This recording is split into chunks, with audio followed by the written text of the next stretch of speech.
I have the tremendous zchus, privilege and an honor to have this next conversation with Rav Aryeh Lebowitz, who really needs no introduction, is very, very widely known for the many, many shiurim and hashpah that he has in so many different ways, in psak and in a shul and in so many different forums. And it was really an honor for me to be able to send the book through a cousin of mine who davens in Rav Lebowitz's shul to get a copy of the book and to make the contact and this connection. And Rav Leibowitz, thank you so much for making the time to have this conversation with me. It's my absolute pleasure and honor to be with you. The book is fantastic. Your cousin's fantastic too, and I knew anything that comes with his recommendation. Chesky's just such a brilliant and sweet and sensitive person that I knew that it would be good. But it beat my expectations. Really fantastic, fantastic work.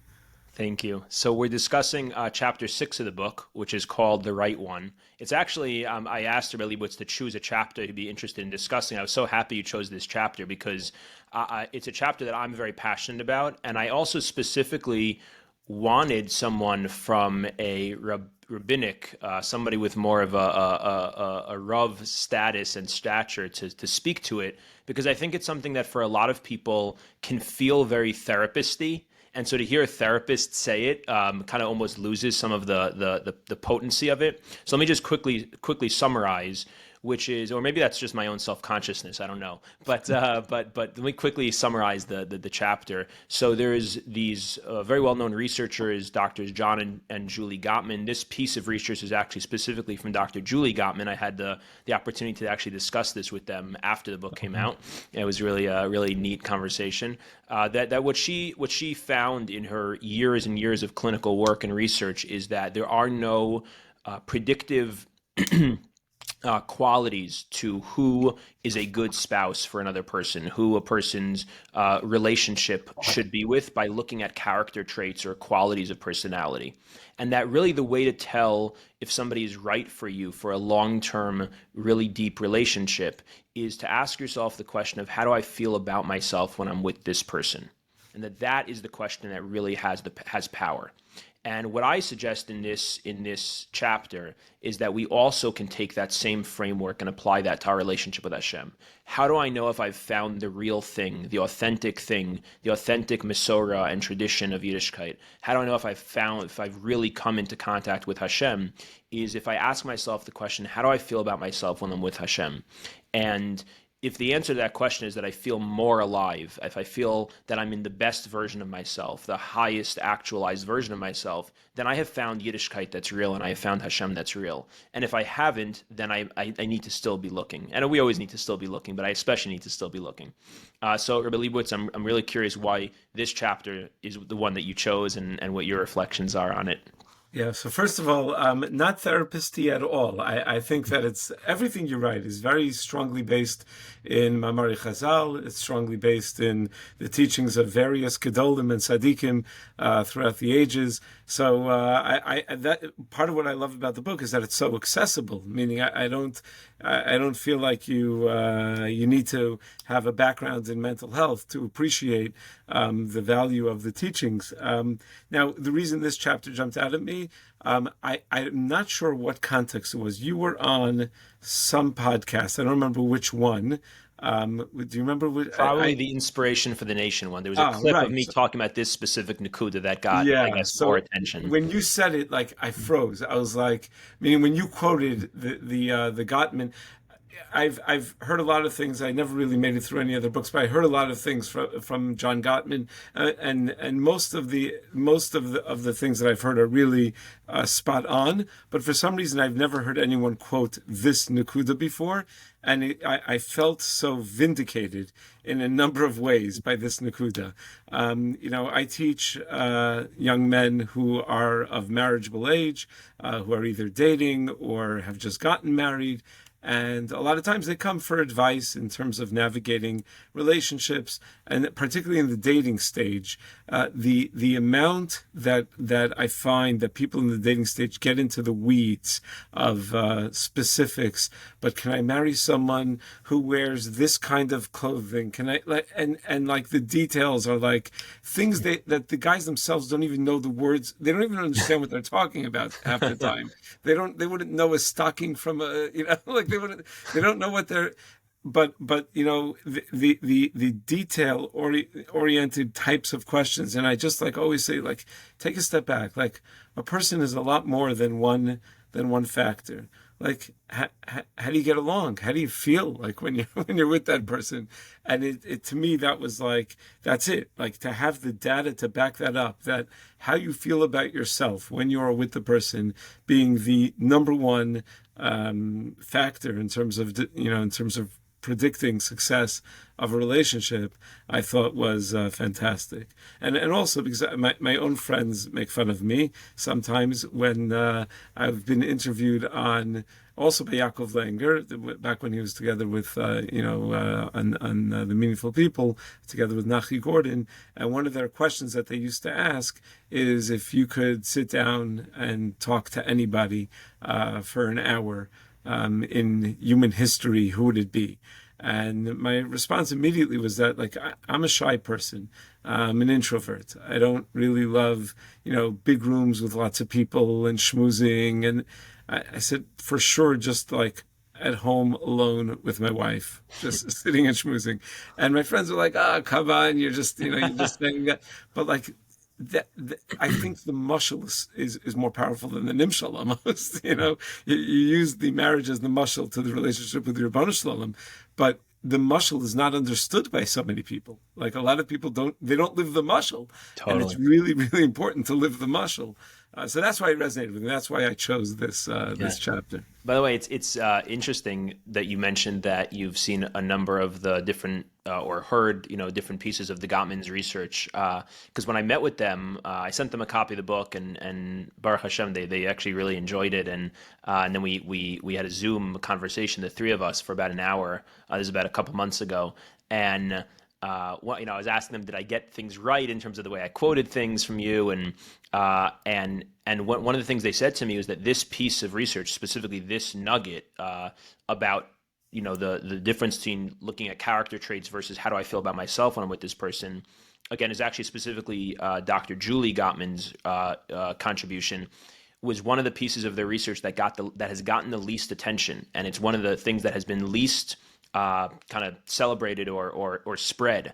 And yet we were talking about how, of so many of the things that they've contributed, I think this is one of the most powerful, but it has not gotten a whole lot of attention. Yeah, yeah. I mean, right. I only know that from my own experience, never having heard it anywhere else, and that you're publicizing it and bringing it to a whole new audience, who maybe would not have heard it otherwise. I think is huge, hugely important. So yeah, that's fantastic. That's really wonderful. Um, so, do you want me to maybe discuss some of the details Yes, in the please. chapter? Yeah, or also just in terms of, you mentioned it as like the mushal and the nimshal. So meaning the mushal is the way that idea is used in terms of person to person relationships, particularly marriage, and the nimshal being the way that it's used between person to God relationship. And I'm curious also how you see that playing out in between us and Hashem. Right, right. So maybe we'll start with the mushal, and then we'll Sure. go Yeah, yeah, into absolutely. the nimshal. Starting with the mushal, you have a line over here where you discuss, around this one question is a cluster of related questions they're saying to reflect on. What does it feel like to be me when I'm with this person in the company of this person? Here's the line: do I feel good about the person I am? Do I feel good in my own skin? And I think that the power of a strong and good relationship is could be summarized in that line, that it really brings out the best in you, that you become a better person when you're around this person. You're a little younger than I am, so you're not at the stage in life where you start marrying off children. But we're right in that stage, right? Our oldest son is married, and thank God has we have a granddaughter. And someone said to me recently, we were at a simcha, and my son and daughter-in-law were at the simcha together with us. And a cousin of ours said, after we were schmoozing with my son a little bit, said, "Wow, he became such a mensch. He became such, like he really, it's just so impressive." And I said, "He married a good woman." Like it's so obvious that she just brings out the best in him, and that's what a good relationship can do. And of course, it's going to develop, it's going to build your own self-confidence when you realize that you're a better person around that person. So I think as a mashal, it's extraordinarily powerful as a mashal. Now, as a nimshal, also very powerful. I'm curious, though, if you don't mind me interviewing you for a moment. The way you phrased it at the beginning was, how do you know you found the right one with a capital O, the real thing? How do you know you're in the right relationship? So I'm curious, like, why you phrased it as how you know you found the right one, as opposed to how do you know that you understand the one, or that you Ah, understand what a relationship with the one should be? Meaning, like, there's no right one and wrong one. There's just one, right? right, right, right.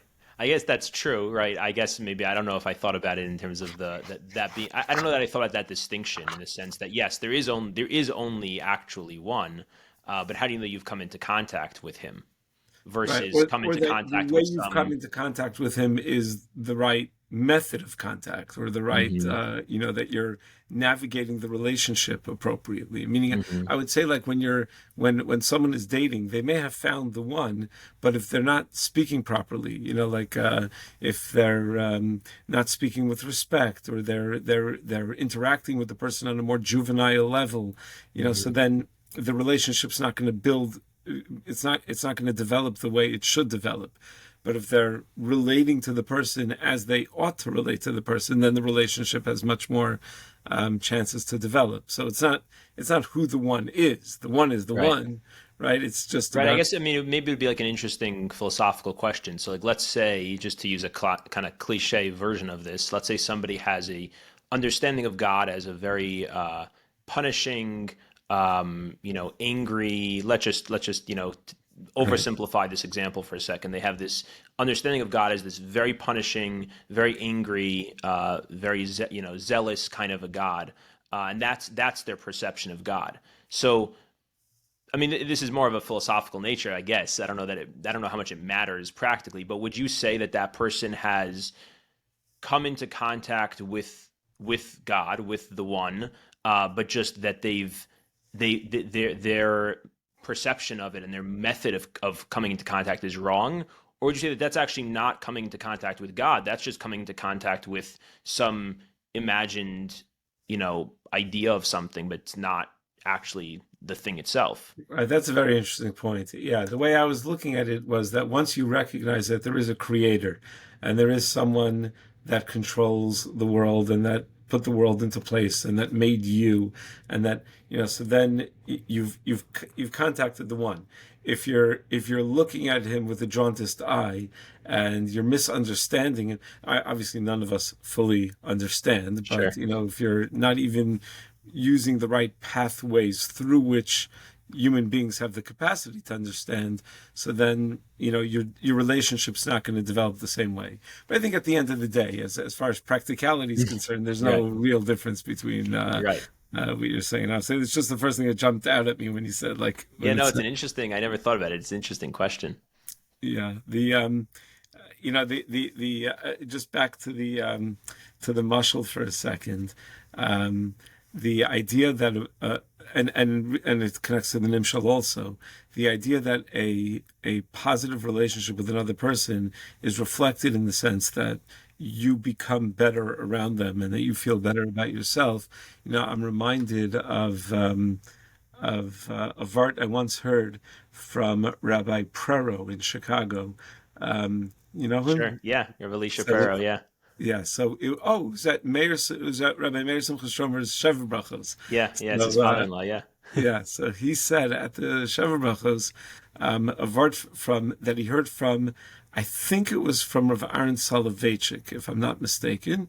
It might have been Rav Lichtenstein. I'm not sure. It was one of the Rav Aarons, where the Gemara says that when the Chumash tells us that a wife is an Ezer Kenegdo, that Chava is an Ezer Kenegdo, so the Gemara says Zacha Ezer, Lo Zacha Kenegdo, which we normally translate to mean that if you merit, then she will be a helpful person to you.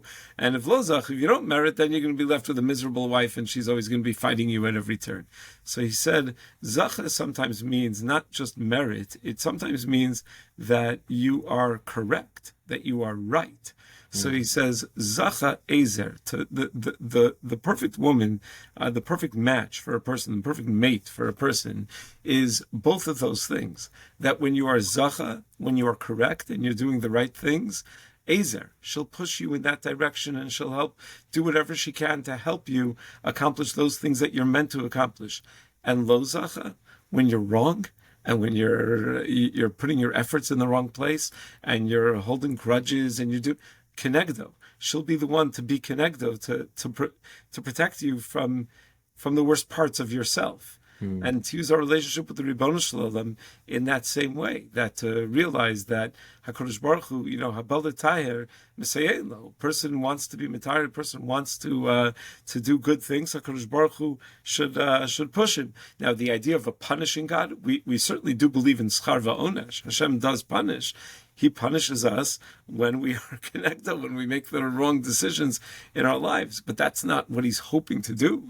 He's not looking to punish us. He's looking to push us in the right direction. So that part of the mashal also, had a certain resonance with me also. I think like a certain emphasis probably just, for balance, should probably be, and you do have this a little bit a little bit later in the chapter, and you make allusions to it earlier also, where you write that it's to be confident enough and motivated to expand beyond your comfort zone. I mean, the idea is not just to know that I love myself and that Hashem loves me and that everything is always good, which, but it's to take that love that Hashem has for me and realize that should be a motivating factor to strive for more. Ohev mitzvos lo yispa mitzvos, that a person who loves mitzvos and he loves avodas Hashem is just going to be hungry for more. Or the idea, let's say, where you speak about, modani lefanecha, that I realize even while my hands are still tameh, before I've even done netilas yadayim, I realize I'm here because Hashem wants me to be here. Part of that is also, and therefore Hashem has a mission for me to accomplish today. Right. Meaning that, so like that sense of mission, I think, is an important, because a lot of times when people hear this very correct and resonant and powerful message of being comfortable that Hashem loves you, being comfortable that that Hashem wants you to be where you are, and to not view yourself in a negative light, and that Hashem, even regardless of what you did yesterday, Hashem loves you. People very often don't finish the sentence. I even had, a friend of mine, probably a mutual friend of ours, I would bet, Kovi Fleischman. You know Kovi? Yeah. So he sent me a video a while ago of Rav Moshe Weinberger talking about, this idea, which is, pretty much like the most central theme of Rav Weinberger's teachings, about Hashem loving you. And at the end of and the end of the sentence was that and that means that we have an achrayus to live up to that love and to do more and to try to respond to that love in a powerful way. And he said, "Do you think I should put this out there, this video?" I said, "Oh, why not? It's great." He said, "I'm just afraid that once it gets out there, someone's going to cut out the second half and only post the first half." I said, "What are you talking about? Who cuts videos and is going to do that?" Literally within an hour of him sending it out, I had it forwarded to me from other places. Look at this beautiful video from Rav Weinberger with only the first half and not the second half. Meaning, it's people love to hear that no matter what you do, Hashem loves you, because that but if you use that as a license to do whatever the heck you darn please, that's not a good thing. I mean, we have to. I like how you emphasized, particularly at the end of the chapter, and this is what should motivate us to expand our horizons, to go beyond our comfort zone, to do more, to do better, to reciprocate. That love. I just heard in a shir from Rabbi Yisrael Reisman. He said that. The day after his wedding, he had his father pick him up. His father picked him up from his apartment to bring him to Shachris, to go to davening, because he can't go out without a shomer. So his father picked him up. His father was a Holocaust survivor. His father was a person who saw a lot of tsaros in his life. He had lost a child, really a lot of tsaros. And he said that they were at davening together, and he sees his father's putting on Rabbeinu Tam tefillin. And he said to his father, "When did you start putting on Rabbeinu Tam tefillin?" So his father said, "Today. I was zochel to marry you off his son.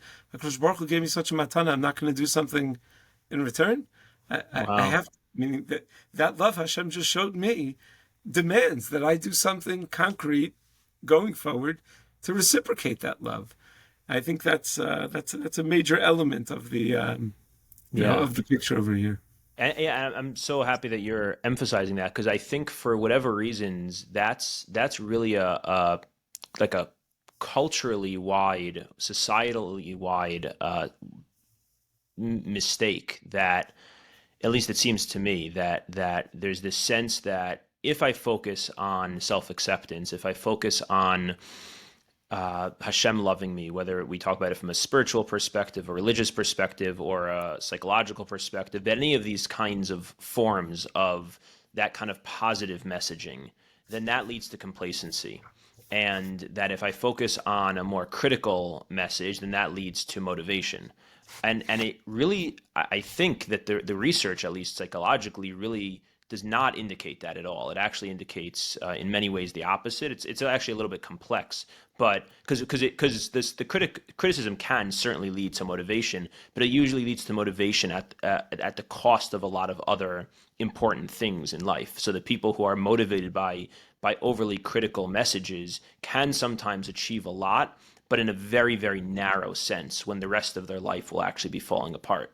But the idea that the positivity, and I think this is what I'm hearing you emphasize, that the positive messaging can and should and actually really does, when done correctly, does lead to more growth and motivation, I think is so important and often just misunderstood. Yeah, I think I mean, you allude to this also, that there's more than allude to, you say explicitly at the end of the chapter that there's that a sense of happiness just has this spillover effect in every area of life. Meaning, if you start your day, let's say, with just feeling that you've accomplished something, the most common example people give is exercise, right? If you start your day on the treadmill and you feel like, okay, I just ran a couple of miles, today's going to be a good day, you're going to eat better that day than you otherwise would Right. have. You're going to everything you do is going to be a little bit better. You start your day with a Seder Limud and with a good tefillah and with it. Just I just had this experience myself because after Pesach I decided, okay, back to the treadmill, and I was being good about it from Pesach until Shavuos, and then pulled the muscle in my leg. So that first day that I couldn't go on the treadmill, I had the lousiest day. When you don't get to start off in that way, so you feel like, oh, now everything's going to be bad today. Meaning it really, it feeds itself. We need the small wins to and that just genuine sense of happiness to motivate us throughout the day. Hmm. The simplest example I always just like to give people when they challenge this idea that the happiness or positivity will breed motivation, is I don't know, from eating, is if I'm eating a steak that I think is delicious and I have a bite and it's delicious, that doesn't make me not want to continue eating. Right? Quite the Exactly. opposite. That makes me want to eat more, to the point where I'll overeat, right? When something is good and it feels good and it's delicious, we want more of it. So if I feel good about having done something positive, and I don't criticize myself for it or find the way that it wasn't good enough or that it didn't meet some expectation, but I actually allow myself to feel good about it, that's going to motivate me to want to push myself to have more of those experiences, I think. Yeah, and going back to the muscle of the human relationships, being a positive person, just in general, will do more for your relationship than any other particular character trait. You could be brilliant, you could be witty, you could be funny, you could just being a positive person. You come into your house at after a long day with a big smile on your face. How was your day today? It was great. Again, quoting Rabbi Reisman from Tarvadas, he says that I brought my Talmidim from YU to Tarvadas a few weeks ago to meet with Rabbi Reisman, and at the end he said, you guys are all at the age where you're either just got married or getting married, or in that parsha. When you come home after a long day, just everything was great. Big smile on your face. Later, after dinner, you could break it to her that you need a new car because of the accident that you got into, or whatever. But like, it has to be with with that sense of positivity, to know how to smile and how to not sweat the small stuff, and to and that will impact your whole relationship. And again, it fits perfectly into the nimshal. Yeah. So it seems to me that, at least this is my anecdotal experience, it is not coming from any kind of research or anything like that, but it feels to me very often like the culture in our frum circles is that there's almost like a street credit, that a person gets by kind of putting themselves down in terms of their frumkeit, of like where they're holding or what they've done. Um, like in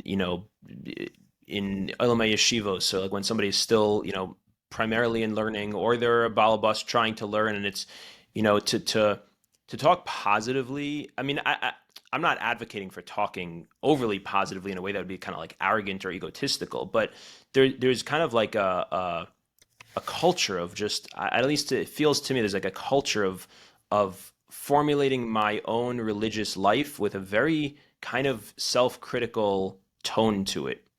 I don't know if Right. you agree with that observation. Do you think that there's something good about that? Do you think that's something we want to try and change? I think that in general, there's always been, two schools of Musar. There's the Gadlus Adam Slabatka, and then there's Navardik, and there's, it used to be, whether human nature has changed or whether just our opportunities outside of our from communities have changed, and therefore negativity will just drive people away, whether we're more sensitive, whatever the issue is. But it seems that it used to be a very effective method, to motivate people by lowering oneself as much as possible. It doesn't seem that in our generation people react well to that. Meaning, even like the great Litvische Rosh Yeshiva, it was part of the culture that if you said a bad svara, they would just yell at you. Like, it was that people in Rav Soloveitchik Shir before his year of triple Avelus, when supposedly he mellowed a lot, he would, if you said a bad svara, shicker, he would call people a drunkard, and like that, because that's how you said good morning in Lita. That's that was the way people motivated each other. And at the same time, we also have to realize that anivus is a very, very high value in Judaism. One could argue that, according to most of the Bali Musar, it is the most important midah for a person to have. When the Orchos Tzadikim goes through midah by midah, he starts with gaiva and anivus, because that's that's the most critical midah to develop. So the question is how to balance that sense of anivus, and without being, a defeatist and someone who's always down on yourself to the point that you're not going to be able to accomplish. So that's tricky. The Gemara in Sota tells us in Daf Lamed Beis that a person should not flaunt their accomplishments. Be aware of them, but not flaunt them. And the Gemara says, but your failures you should say out loud.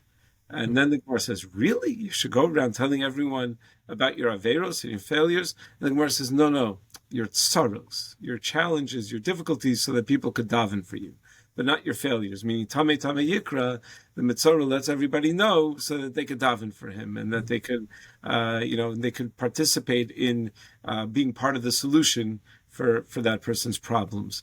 But it's an interesting hava amina and maskana in the Gemara, that the Gemara has a hava amina. The Gemara initially thinks that you should let your failures be known to other people. You should go around talking about it. And then the Gemara says, no, you really shouldn't do that. It's probably not the way to go. So that like almost like struggles with this very point. Yeah. Yeah. Another point that I was just switching topics for a Yeah. moment, Please. that jumped out at me in this chapter. You quoted from your grandfather with the joke about the zoo owner, Yeah. who's I don't know how much should I explain. Do we assume that everyone who's listening read the chapter? Should I go through it before I make my comment? Most of these I've been trying to assume people haven't read the book. So, Okay, all right. So basically, the joke goes that there was a guy, a zoo owner, didn't have enough money to buy a monkey, and he therefore paid one of the zoo workers to dress in a monkey suit and to pretend to be a monkey. And then he was doing a great job. And then one day he somehow tumbled and landed in the lion's cage, and the lion approaches him, and he started to shriek. He was terrified he was going to be eaten alive. And slowly the lion comes right up to him and whispers in his ear, quiet. If you don't stop screaming, you're going to blow both of our covers. Meaning that the lion was also was also really just a person in a suit. And you use that as a lesson that very often we're a bunch of people wearing monkey suits trying to impress lions that aren't really lions. They're just people wearing lion suits. Meaning that a lot of the things that we do, a lot of the keeping up with the Joneses and things of that nature, nobody is really themselves. And, in our innermost relationships, hopefully our relationship with God, and hopefully also our relationship with our spouses, we can just sort of let our hair down and just like be ourselves, and we can actually just be, as opposed to the way we are, in the way we interact with society. So I found it interesting because I think that it's very true. There's a lot of a lot of I don't. It's maybe a little too cynical to call it a show that we put on, but whether it be protocols, etiquette, things that we do for social norms that maybe aren't really a reflection of ourselves. At the same time, the flip side of that maybe I think is worth exploring, is the value of that. Meaning the value of having those social norms and those etiquette. And I don't, when no one's around and I'm not going to be on a video call, I'm not wearing a tie, and or a white shirt or whatever. At night when I'm just in my house alone, obviously I'm in much more casual clothing. But is there value in, like, you're going to a wedding, so you dress up, you're right. going to shul, I mean, there is and even in that relationship, that most comfortable relationship, there might be value in being completely yourself, being reserved for only the most intimate relationships, being completely vulnerable and completely yourself, without any sort of without any outside pressures. That's reserved for your wife. That's reserved for your kids. I wonder if there's value in that. Like, if I was totally myself all the time, my wife would freak out. She'd be upset. I'd run Oh, out can of you the hear me? kiddush every time. I would never schmooze with anybody because socially I don't love it. Um, I think you froze. Oh,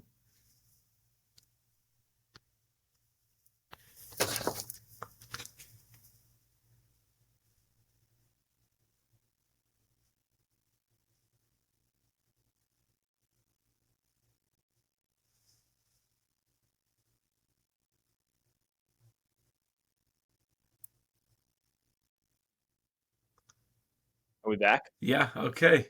Okay. I Sorry don't know. about that. I don't know where you lost me, but yeah. I lost you when you were talking about the value of that etiquette and how that can translate into even like back home when we're with that most intimate or comfortable person. Right. So I was thinking, like, what occurred to me is that if I was always 100% myself, I probably wouldn't be as productive in the world, Hmm. and probably it would annoy my wife a little bit. Not in the sense that, that she's not the only one that sees me fully as myself, but in the sense that, like, you got to behave yourself when you're in public. You have to, you have to. If you're at the shul's kiddush and you're the rabbi of the shul, you need to socialize with people. You can't just run into a corner somewhere like you want to. So I'd love to hear you elaborate on that, or if you disagree with that entirely. No. I don't disagree with it at all. I think I agree with that. Maybe I'm just wondering if a way that we could formulate that it kind of still fits into this framework is that we have different parts of ourself, and so the idea being that the let's call it the rabbi part that wears the tahai and socializes at the kiddush and etc. It's not an inauthentic part. It is a part of yourself, and that's different still than the part that would just be the figuratively speaking letting the hair down part. And the idea being that we to be authentically me, we actually need all those parts of ourselves. So like I like to think that pretty much all the quote unquote diagnoses in the DSM or within the world of mental health, even the more extreme ones, are all functions of the human condition. They're just more extreme versions that can become disordered. So let's say, somebody has, bipolar or schizophrenia or multiple personality disorder, things like that, where they show up in different settings or in different times in their life in ways that are completely split in their personality. Like completely split that one doesn't even know of the other, and it's completely different, and Jekyll and Hyde, etc. But we all have that to some degree, just that in a healthy version of that, in a ordered version as opposed to the disordered version, in the ordered, healthy version of that, we kind of have a core, almost as if you like a container that is able to hold all of those things together in a way that they're integrated with one another and that they're not completely split from one another, but that different aspects of ourself show up in different ways. And so there's the aspect of ourself that is just kind of letting go of all the other aspects. And that's the part that's kind of meant for that home experience when it's later at night and I can just, take off the tie, etc., whatever it is for each person. But then we have parts of ourselves that we also need to have activated and actualized, which are the giving the drasha, being on a podcast, whatever it might be for different people. So I think it kind of still fits within in that rubric. And maybe I guess what I'm hearing you at is that the societal expectations or etiquettes, etc., can kind of help us to actualize some of those parts that really are important to actualize. Yeah, meaning I think it was particularly within the Frum community, a lot of a lot of our accomplishments and a lot of what keeps us in line and keeps us doing mitzvos and keeps us disciplined enough is that if I miss Shachris, the guy who sits next to me is going to say, "Oh, I missed you today. Where were you?" Like there is a lot of that cheverschaft that really I find at least that with learning programs. The successful learning programs are the one that involve some subtle amount of peer pressure. I don't mean in a negative way. I mean in a completely positive way. That, Yeah. but like you said, that's not a costume. That's allowing, some part of you to express itself. And I also don't think it's so bad when we see only the better parts of other people. A lot of times, if you'd see all the negativity, it would be very frustrating, and it wouldn't be so motivating necessarily. But when you get to see the good stuff, if it doesn't crush you and you don't feel unworthy, or but it motivates you. Like there's a whole debate about like the art school biographies, right? Where they don't go through the Right. struggles. Like there's a biography about a particular gadol, not written by art school, I think, about a particular gadol who got divorced at some stage in his life, and it didn't mention a word about his divorce. Like it was obviously it was a major event in his life, and this so people criticize like why did they leave out those things? Now, while some of the struggles may be very inspiring in seeing how people overcame the struggles. I find the victories very inspiring also, meaning I think like emphasizing what made them great as opposed to what made them average, Hmm. to be what I want to read about. I find it to be very inspiring to see that about people, but I understand both sides of that debate and how Right. people will be motivated by different elements.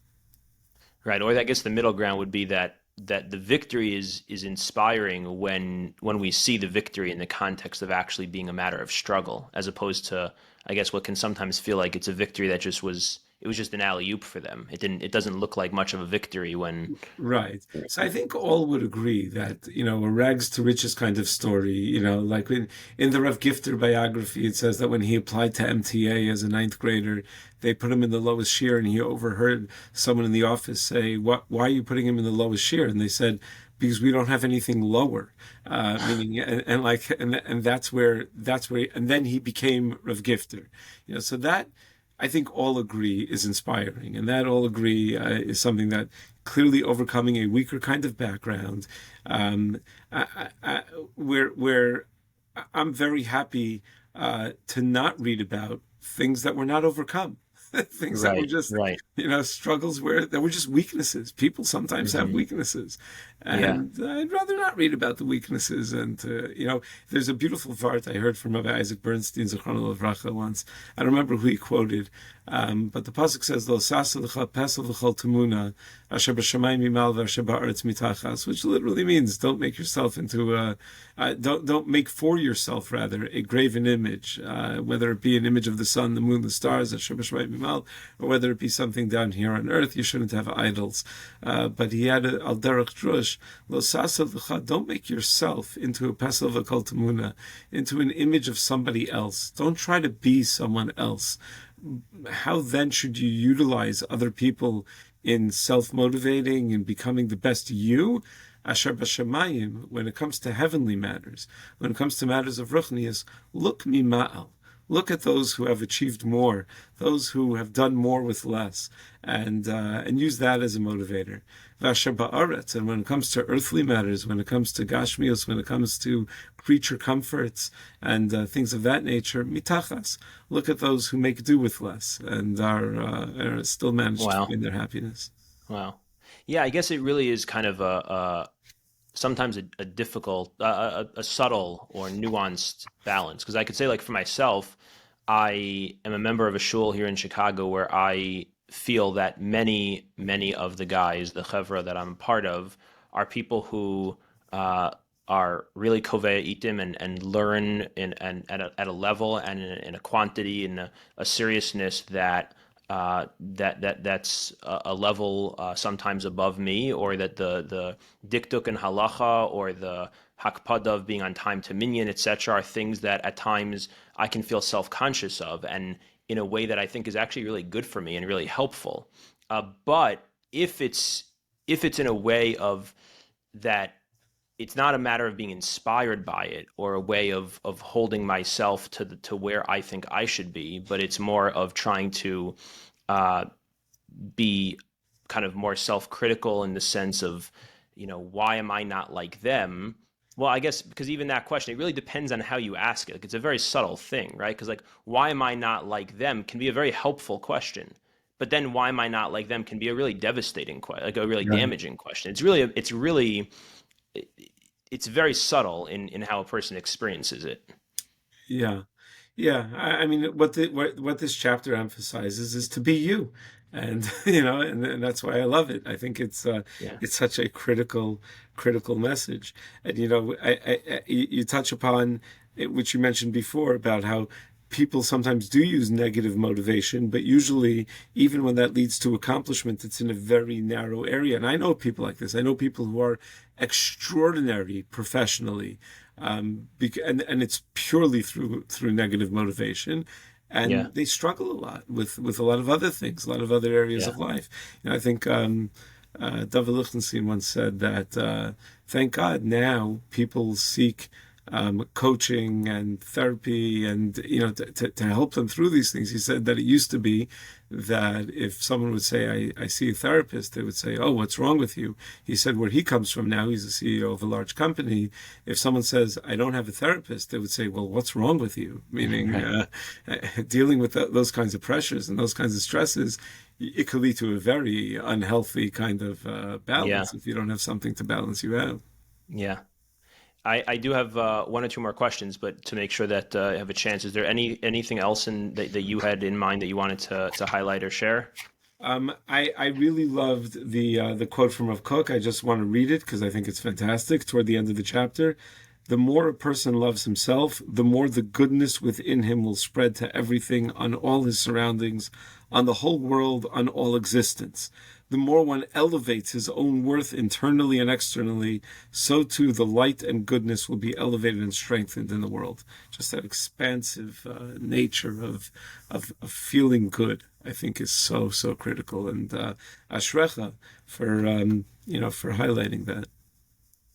Thank you. So one last question. I saw a rabbi psychologist once make the ha'ara, the observation, the insight that when it says in Pirkei Avos, Ezu asher sameach b'chelko, which, and this relates to the conversation we've been weaving in and out of this whole time. Ezu asher sameach b'chelko, who's the wealthy person, the one who is happy with their portion. That in typically we always hear that Maimar Chazal, that statement, in the context of, let's say, Musar Shmuz is talking about materialism, right, and the physical world, that a person should be happy with what they have, and that's real wealth, and that's what we want to kind of work on, and his point was that the Mishnah there, at least overtly, doesn't seem to specify that that's only talking about the material chelek that a person has, the material portion a person has, but it's also referring to the spiritual portion that a person has. And he thinks it's essentially important that we apply that same exact kind of mindset and that specific Maimar Chazal, but everything that comes with it, to our ruchnius as well as our gashmius. I'm curious what you think about that way of looking at it. Yes, I've been asked a similar question just last night at my son's high school graduation. One of the speakers, one of the students said that in the last day of Machshava class of senior year, right at the end of class, one of the Talmidim asked if you're supposed to be Sameach Bechelko in Ruchnius. Huh. And if you are, then like, what's the point of doing anything if you're already Sameach Bechelko? And then the speaker said, and the bell rang and high school was over. He will never have an answer to this question. But I think there's a difference between Sameach Bechelko and Mistapik Pamuat, Hmm. meaning it's one can never be mistapik b'muat when it comes to ruchnias. A person should never feel that he's arrived, that he's accomplished enough, that he's done enough. There's no word in Lashon HaKodesh for retirement because there's no such concept. A person has to use every moment of life to try to be better and do more and accomplish. Sameach Bechelko, I do believe, though, applies to Ruchnias in the sense that whatever you've accomplished is worthy of celebrating. Meaning, a small victory is also a victory. Kalev ben Yefuna is celebrated for standing up to the Meraglim and causing everyone to just stop with all the chaos and with the Meraglim, everyone following what the Meraglim are about to say. He failed. He stopped everyone from getting caught up in it for a half a second until they ignored him and then went back to being caught up in it. But that half a second is also valuable, meaning every small victory should be viewed as a victory. We can't only look at things as an all or nothing attitude is could be very destructive. So I think it's important that we be samech b'chalko, at the same time, never feel that we've accomplished all that needs to be accomplished. Thank you. That's a really, really helpful clarifying distinction between those two phrases. Yeah, thank you. That makes a lot of sense. Thank you. Okay. Thank you so much for making this time to have this conversation with me and for looking at the book. I really, really appreciate it. My pleasure. You should just know I quoted the book last week in my shir in yeshiva, and I had forgotten the name of the book. All the Talmidim knew it. They all they said it's a Wow. Thank fantastic you. work. So you're making an impact, and you should keep on doing so. Thank God. Thank you.